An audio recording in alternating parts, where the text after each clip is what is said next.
गूंज नामक एक कार्यक्रम में। वहाँ पर छात्रों के बारे में उन्होंने बात की कि नहीं की मालूम नहीं, लेकिन उन्होंने हिंदू धर्म और हिंदू धर्म ग्रंथों के बारे में अपने वही चित परिचित अंदाज में जहर उगला।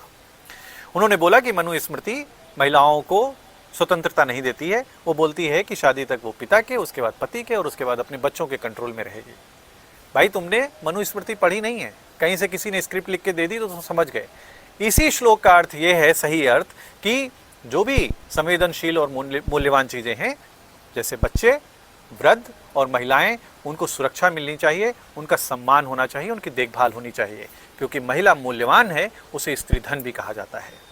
दूसरी बात, उसी मनुस्मृति में लिखा है कि यत्र नारीस्तु पूजन्ते रमन्ते तत्र देवता, यानी जहां नारियों की पूजा होती है वहीं देवता निवास करते हैं, यानी देवताओं से भी ऊंचा सम्मान।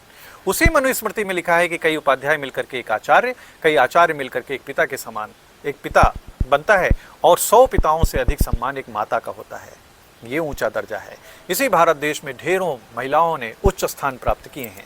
इसी भारतवर्ष में तुम्हारी दादी 2-2 बार प्रधानमंत्री और तुम्हारी माँ 2-2 बार सुपर प्रधानमंत्री बनी है, इन्हीं हिंदुओं की सोच के कारण। सरकार भी बहुत सारी योजनाएं चलाती है महिलाओं के लिए, जैसे मैटरनिटी लीव, जैसे बहुत सारी दूसरी सुविधाएं, पिंक बूथ, पिंक शौचालय, ढेरों महिला योजनाएं चलाई जा रही हैं। तो क्या वो सरकार महिलाओं को गुलाम बनाना चाहती है?